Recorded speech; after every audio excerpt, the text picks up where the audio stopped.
ED का बड़ा छापा। ममता बनर्जी ने अमित शाह को बताया बदमाश गृह मंत्री। The nasty home minister, the naughty home minister. आखिर उस फाइल में क्या है जिसने ममता बनर्जी के पैरों तले की धरती खिसका दी? मुख्यमंत्री ने अमित शाह पर भड़ास क्यों निकाली? नमस्कार, मैं रियांशी और आप देख रहे हैं खबर समय। कोलकाता में उस समय सियासी तूफान शुरू हो गया जब ईडी ने पॉलिटिकल कंसल्टेंसी फर्म आईपैक से जुड़े ठिकानों पर छापे मारे। ये प्रतिष्ठान तृणमूल कांग्रेस से जुड़ा हुआ है। ये कितना महत्वपूर्ण है इसका अंदाजा इसी बात से लगाया जा सकता है कि छापे की कार्रवाई के तुरंत बाद पश्चिम बंगाल की मुख्यमंत्री ममता बनर्जी ने ईडी और केंद्र पर बरसते हुए अधिकारियों पर पार्टी के दस्तावेज चुराने का आरोप तक लगा दिया।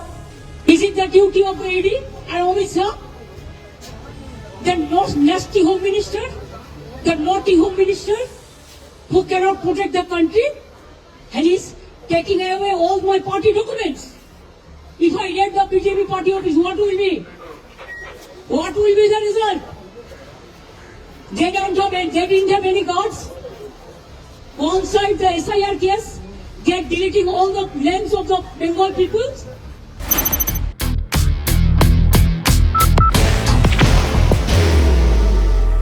There will only be one insignia. लेकिन इस पूरे मामले का दिलचस्प पहलू ये रहा कि प्रतिष्ठान में कुछ फाइल पड़े हुए थे। इन फाइलों को ममता बनर्जी के काफिले की गाड़ी में रखवा दिया गया। दरअसल बता दें कि जैसे ही ईडी के छापे की खबर फैली, तृणमूल कांग्रेस के नेता सॉल्ट लेक ऑफिस के बाहर एकत्र होने लगे। देखते देखते तनाव बढ़ता चला गया। इसी बीच विधाननगर पुलिस कमिश्नर भी मौके पर पहुंच गए। जब ममता बनर्जी को पता चला तो वो फौरन सेक्टर 5 ऑफिस की तरफ भागी। उनके निर्देश पर दफ्तर में मौजूद फाइलों को उनके काफिले की गाड़ी में रखवा दिया गया। आखिर इन फाइलों में ऐसा क्या राज छिपाया है जिन्हें जल्दबाजी में कार में रखवाया गया? फिलहाल इसका जवाब नहीं मिला है।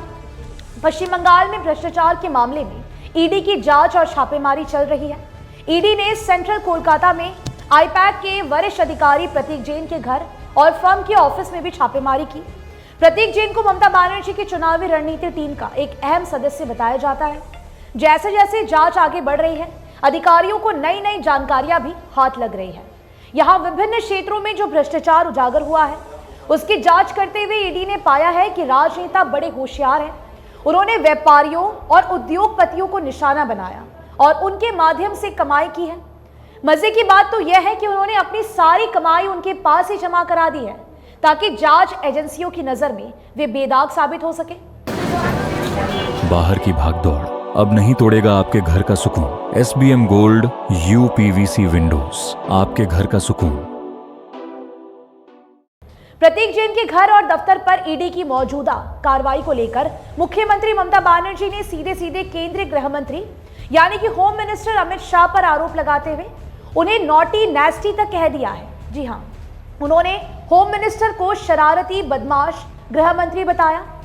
ईडी ने भ्रष्टाचार के जरिए अर्जित की गई बेहिसाब संपत्ति के मामले में अपनी जांच कार्रवाई तेज करते हुए 25 ऐसे बड़े व्यापारियों और उद्योगपतियों की सूची बनाई है जिनके संबंध प्रभावशाली राजनेताओं से है। आरोप है कि पिछले 10 वर्षों में इन कारोबारियों की संपत्ति में 500% तक की जबरदस्त वृद्धि हुई है। आयकर विभाग की प्राथमिक जांच और ईडी की ECIR रिपोर्ट के आधार पर यह कहा जा रहा है कि इस धन का प्रयोग आगामी बंगाल विधानसभा चुनाव को प्रभावित करने के लिए किया जा सकता है। ईडी की सूची में बंगाल के जिन 25 बड़े व्यापारियों और उद्योगपतियों को शामिल किया गया है उनमें से सिलीगुड़ी के कितने उद्योगपति और व्यापारी हैं, हालांकि अभी इस पर कोई स्पष्टीकरण नहीं आया है, परंतु ये समझा जाता है कि इस सूची में सिलीगुड़ी के कुछ व्यापारी भी शामिल हो सकते हैं। ये संदेह इसीलिए भी हो रहा है कि पिछले दिनों ईडी ने यहाँ के कुछ शॉपिंग मॉल, रियल एस्टेट से जुड़े कारोबारी ठिकानों पर रेड डाला था। वर्तमान में ईडी की जांच का मुख्य केंद्र भी यही है। हाल ही में एक प्रमुख शॉपिंग मॉल के मालिक के आवास पर 24 घंटे से अधिक समय तक चली छापेमारी में ईडी ने भारी मात्रा में बेनामी संपत्ति के दस्तावेज और अवैध लेन-देन के सबूत बरामद किए थे। Hi, this is Chef Ranveer Brar and I'm here to tell you that also gives me the license to guarantee you brilliance on behalf of IIHM. Join International Institute of Hotel Management. इससे पूर्व कोयला तस्करी के एक मामले की नए सिरे से जांच शुरू होने पर 12 अन्य व्यापारियों के नाम भी सामने आए थे।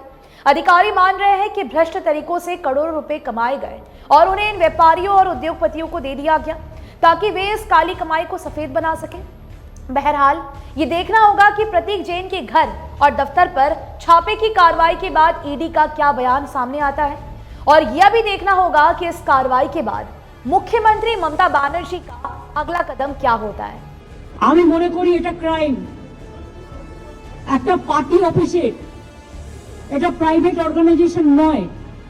আপনারা সবাই জানেন আইপ্যাক আমাদের অল ইন্ডিয়া তৃণমূল কংগ্রেসের, এটা আমাদের অথরাইজড টিম, এবং সেই অথরাইজড টিমের কাছ থেকে সব কাগজ ছিনিয়ে নেওয়া, সব লুট করা, এবং কাগজ টেবিলগুলো পুরো ফাঁকা পড়ে রয়েছে।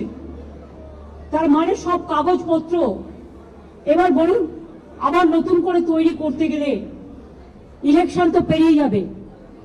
এটা কি ওদের ঠিক হয়েছে? আপনাদের যদি কারো অফিসে ঢুকে, বিশেষ করে আমরা রেজিস্টার্ড পলিটিক্যাল পার্টি, আমরা ইনকাম ট্যাক্স দিই, আমাদের ইলেক্টেড মেম্বার্স আছে,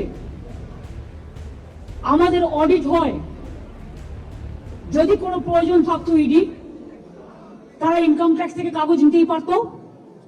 ইলেকশন আসলে ইনকাম ট্যাক্স নোটিশ পাঠায়, বিজেপি কে তো নোটিশ পাঠায় না। ডাকাত ওরা, সবচেয়ে বড় criminal, money power, muscle power, killer of democracy. SIR এর নামে they have deleted more than 1.5 crores men.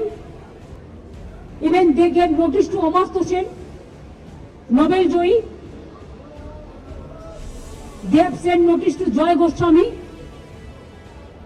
We are proud of him. He is a great poet, renowned poet. Dev, he is a renowned film star, #1 from Bengal. They have been also sent notices. You will be surprised to know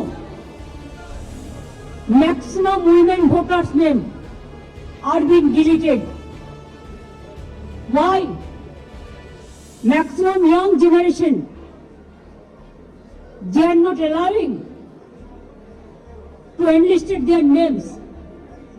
Even election commission is not giving us what they say logistical discrepancy.